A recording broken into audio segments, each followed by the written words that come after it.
Salve, salve, bom dia, bom dia, bom dia, bom dia, bom dia, bom dia, bom dia.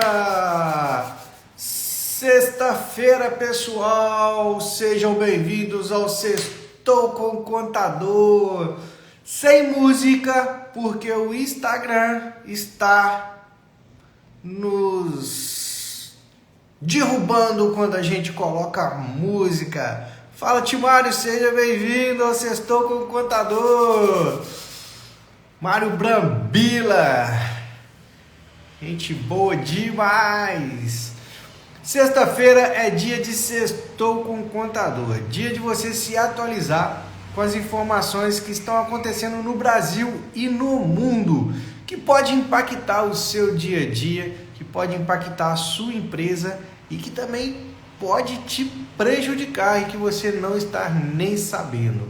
Muitas das vezes acontece de já haver uma notícia e que você só vai descobrir naquele momento que você vai no banco, naquele momento que você precisa de acessar o governo para alguma coisa. Aí, meu amigo, já era. É bom se precipitar, é bom você se precaver, né? É bom você saber das informações antes delas te atingirem. Então, muito bem, bem-vindos ao Sextou com o Contador, direto da HP Contabilidade, Sextou com o Contador de número 97. 97 edições que nós estamos aqui falando para você sobre contabilidade e negócios. Se você gosta do nosso conteúdo, pega a flechinha aqui, dispara para 3 pessoas. Hoje, no nosso tema principal, vamos falar sobre a decisão do STF, que muita gente está julgando como quebra de sigilo bancário. As suas informações estão protegidas? O que muda com essa decisão? Então, fica ligado que esse é o nosso tema principal. O de 100 vai ser especial, vamos estourar um champanhe aqui, Ronan. Então vamos lá, antes de entrar nesse tema principal, sobre a quebra de sigilo bancário, que, segundo a mídia, o STF liberou geral, vamos falar do giro da semana. 4 notícias importantes aqui que podem salvar o seu dia, salvar a sua vida e a vida da sua empresa. Primeiramente, a Receita Federal divulgou uma possibilidade para as empresas que têm parcelamento optarem por débito automático já agora. Então, se você tem um parcelamento em andamento aí com a Receita, se você é MEI, se você é Simples Nacional, lucro presumido ou lucro real, qualquer regime que seja, e você tem um parcelamento junto à Receita que você precisa todos os meses ir lá tirar a guia, e quando você não tira essa guia, vem juros, multa, às vezes você esquece e aquilo vai acumulando. Agora você tem a possibilidade de acessar o portal do ECAC, inclusive você, pessoa física, se você tem parcelamento também do seu imposto de renda, você tem essa possibilidade. Acesse o portal ECAC, vai lá em parcelamentos e cadastre uma conta bancária para que a Receita possa assim debitar direto na sua conta e você não correr o risco de ficar devendo a Receita, de perder o parcelamento também. Beleza? Segunda notícia. O setor do comércio, essa semana a gente publicou um Reels falando sobre a pandemia silenciosa que está acontecendo com os jogos, das famosas bets e também o famoso jogo do Tigrinho, que está rendendo aí até prisão para influenciadores e famosos. Essa semana a gente publicou um Reels falando disso, desses jogos do Tigrinho. Doutor Roberto, seja bem-vindo, meu amigo. E o que acontece? Nós alertamos que está havendo uma pandemia silenciosa e que está havendo também um impacto muito grande no nosso comércio, com as nossas empresas, com relação ao jogo do Tigrinho e também as bets. As famílias, principalmente as famílias mais pobres, dependentes aí do Bolsa Família, estão gastando parte do seu dinheiro ou até todo o seu dinheiro com esses jogos.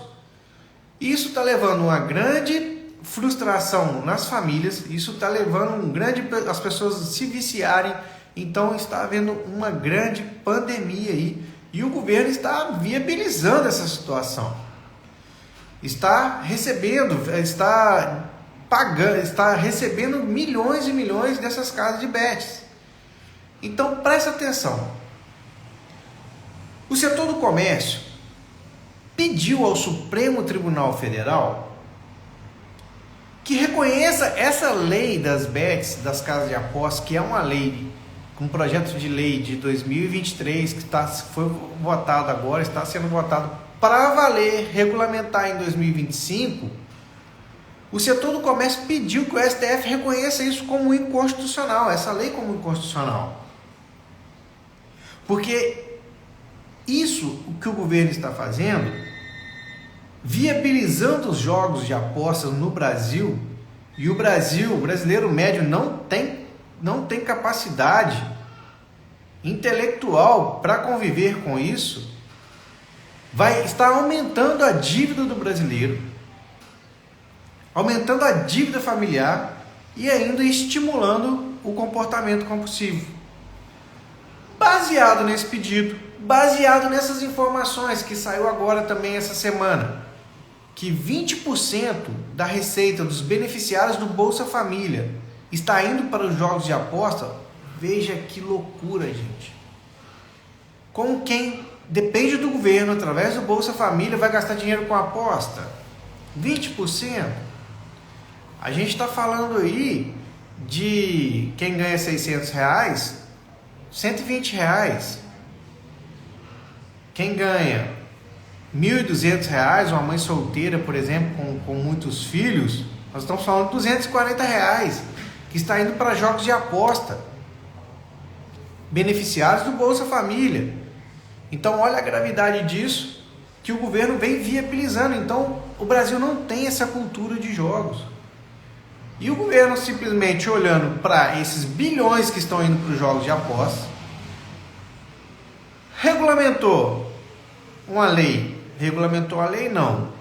propôs uma lei que se essas casas de bets não se regularizassem no Brasil e pagassem uma licença de 30 milhões cada casa e ainda pagasse impostos sobre os rendimentos, falou que iria simplesmente bloquear todos os links das casas de apostas. O governo não está preocupado com o cidadão, com o pobre, não está preocupado com o que vem acontecendo dentro das famílias com esses jogos de apostas, não, está preocupado simplesmente em arrecadar. E aí vai viabilizando, porque o governo tem a possibilidade de bloquear essas casas de apostas aqui. O governo falou claramente isso no projeto de lei. Olha, se vocês não vierem para o Brasil regulamentarem as suas empresas, regularizarem as suas empresas dentro do Brasil, pagarem os impostos aqui, nós vamos bloquear todos os links, como o Alexandre de Moraes fez com o X agora. Então o governo tem a possibilidade de filtrar essas coisas, diminuir. O governo chegou até a falar em proibir que as casas de apostas fizessem propaganda, publicidade nos times de futebol do Brasil. Então, o setor do comércio está entrando com um pedido junto ao STF para que reconheça que essa lei é inconstitucional, porque está afetando a nossa sociedade, está afetando os nossos comércios.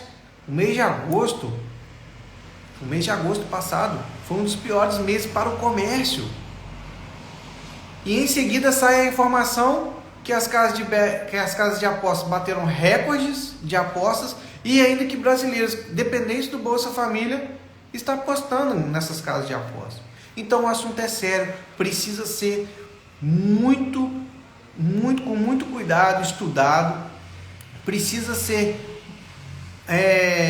regulamentado sim, precisa filtrar isso ao máximo, não pode ser da forma que isso está acontecendo. Não pode ser, isso está prejudicando os comércios, as famílias, pessoas se endividando, pessoas furtando parentes, avós, pais, porque estão viciados nessas apostas, nesses jogos aí online. E aí, o STF, com isso, vai fazer uma audiência pública para discutir a lei das bets. Essa audiência pública vai acontecer no dia 11 de novembro. A intenção, segundo o STF,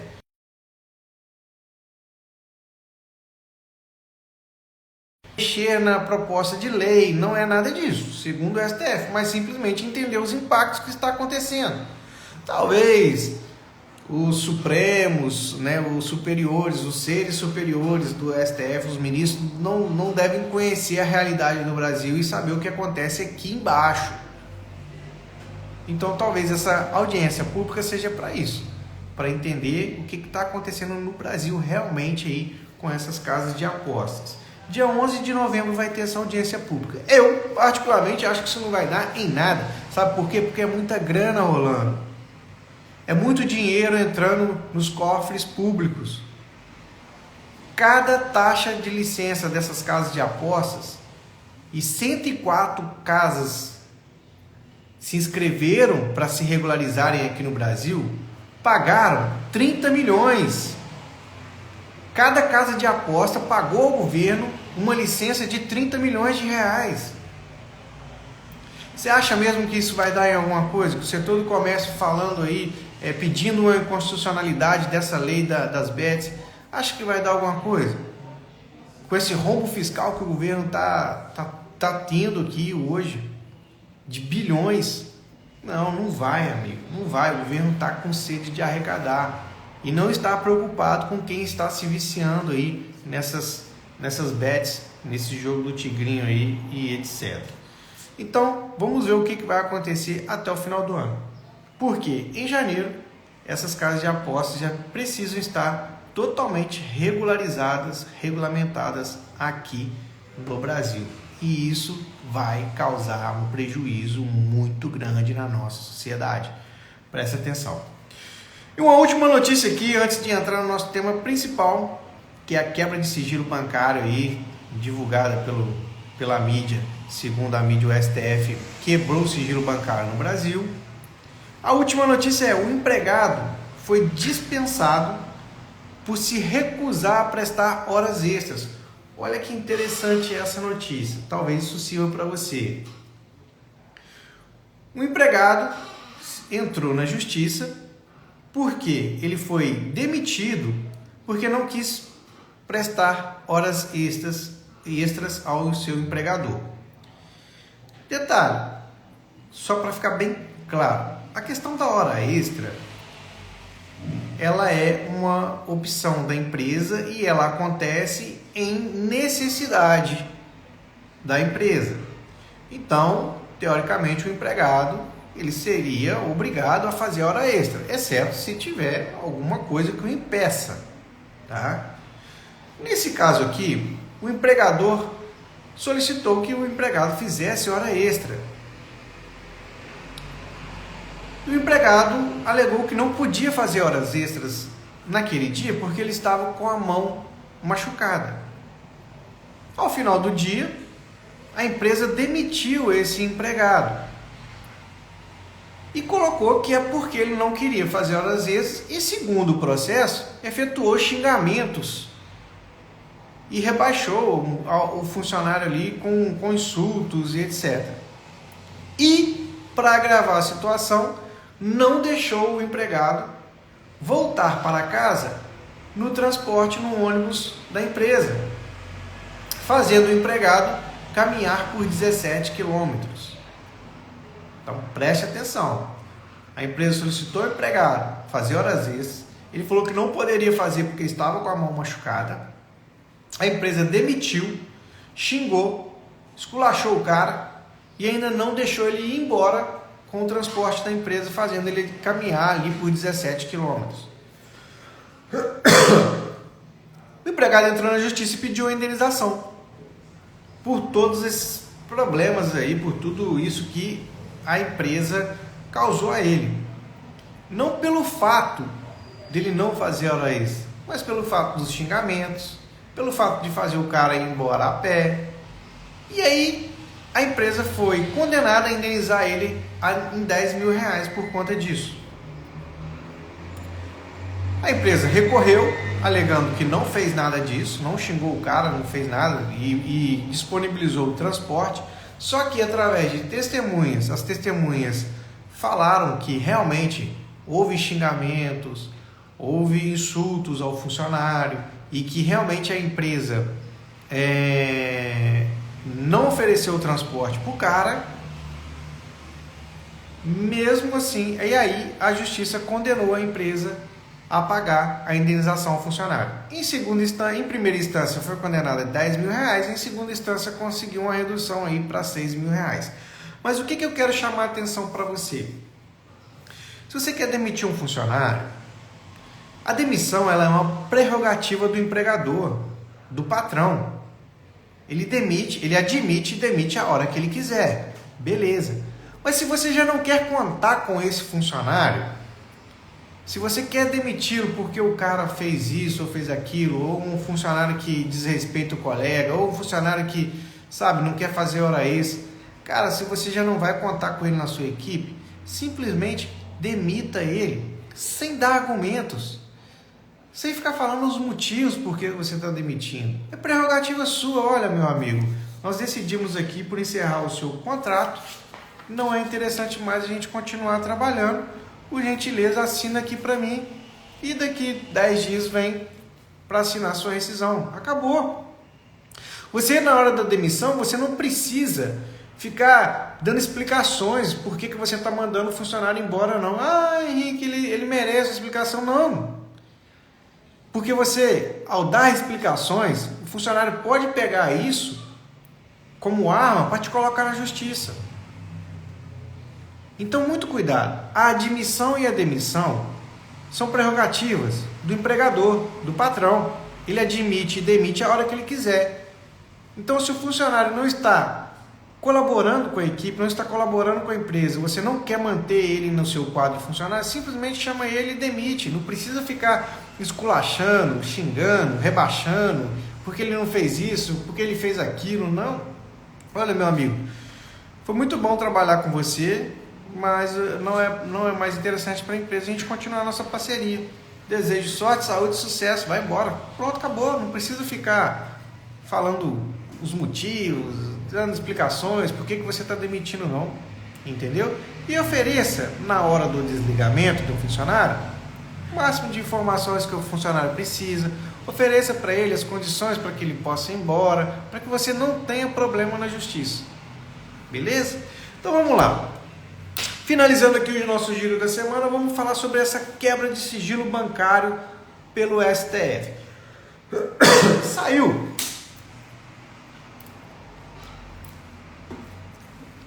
nas mídias sociais, na semana passada, que acabou o sigilo bancário no Brasil, que o STF quebrou o sigilo bancário, que agora a gente não tem mais proteção das nossas informações. Vamos com calma, vamos entender essa decisão do STF e o que realmente aconteceu. Muita gente, muito influenciador, muito jornal, para ganhar clique, para ganhar engajamento, vai lá e salta isso, acabou o sigilo bancário no Brasil. Gente, o que o STF fez, ele só validou o que já vem acontecendo desde 2015. E talvez você não saiba.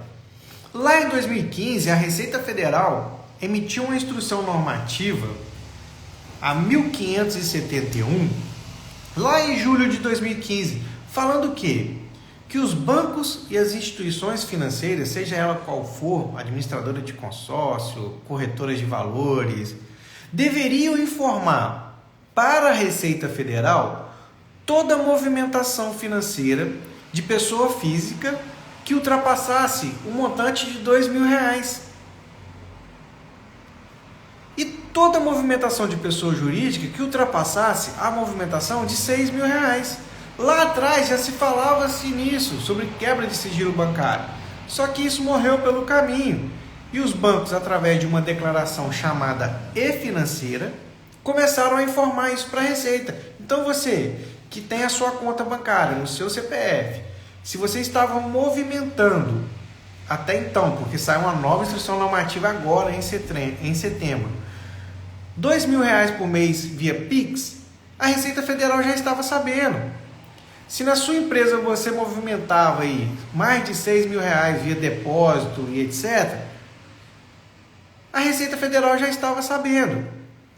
O que aconteceu foi que em 2022, as receitas estaduais, através de um convênio com todos os estados, com todos os secretários da Fazenda dos estados, se reuniram e falaram: opa, se a Receita Federal tem essas informações para fiscalizar a galera, eu também quero.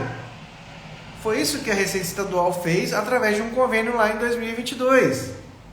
E aí, falou através deste convênio, o convênio, deixa eu só ver aqui,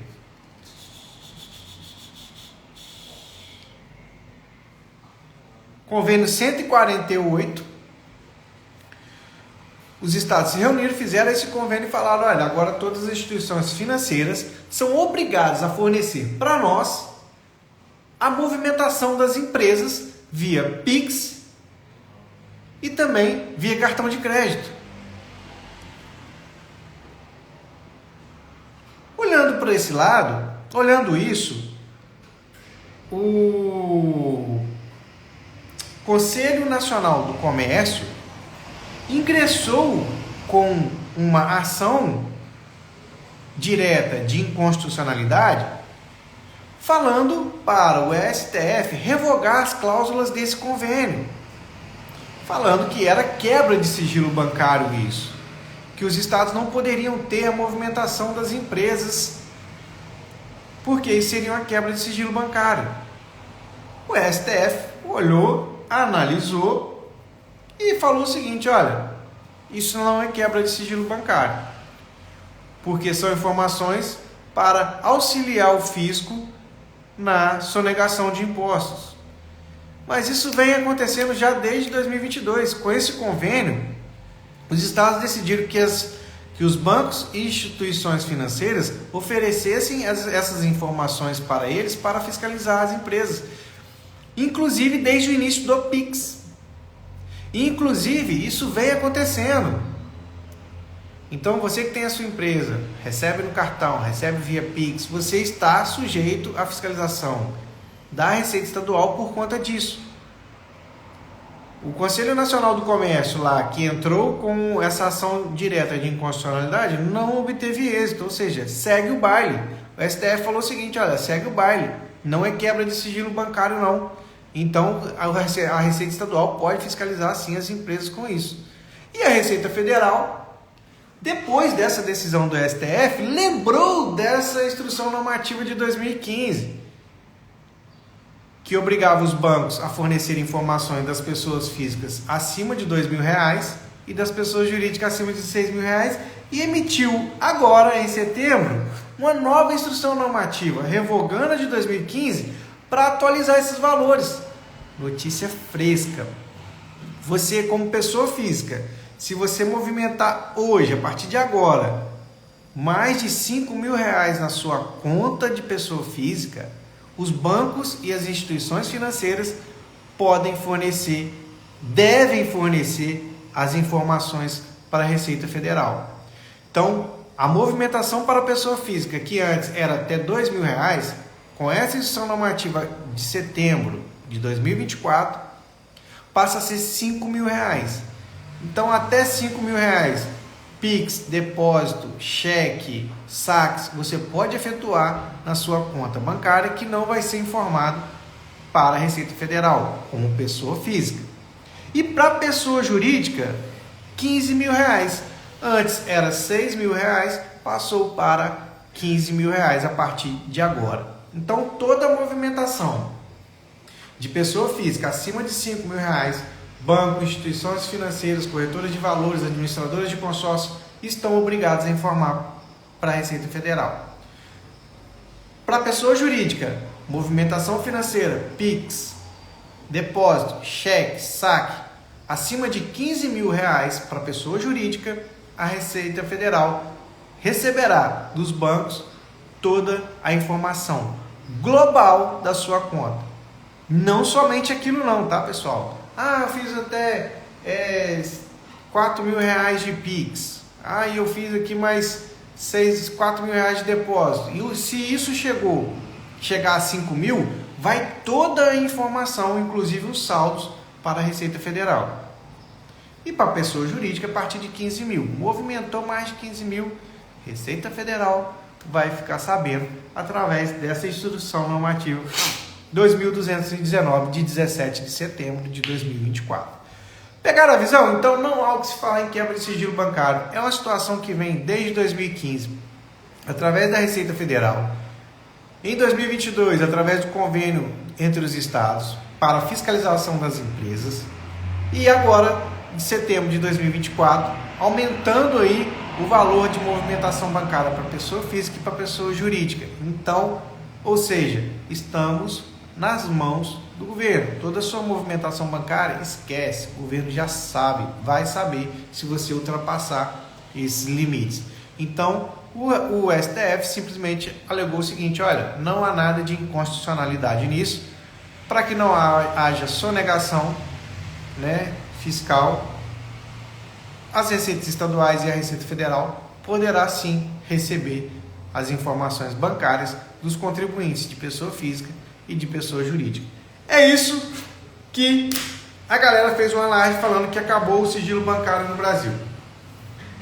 Mas isso já vem acontecendo desde 2015. Beleza, beleza? Pessoal, é isso aí. Muito obrigado a você que nos acompanha aqui no nosso Sextou Contador. Quero te convidar a conhecer nosso canal no YouTube.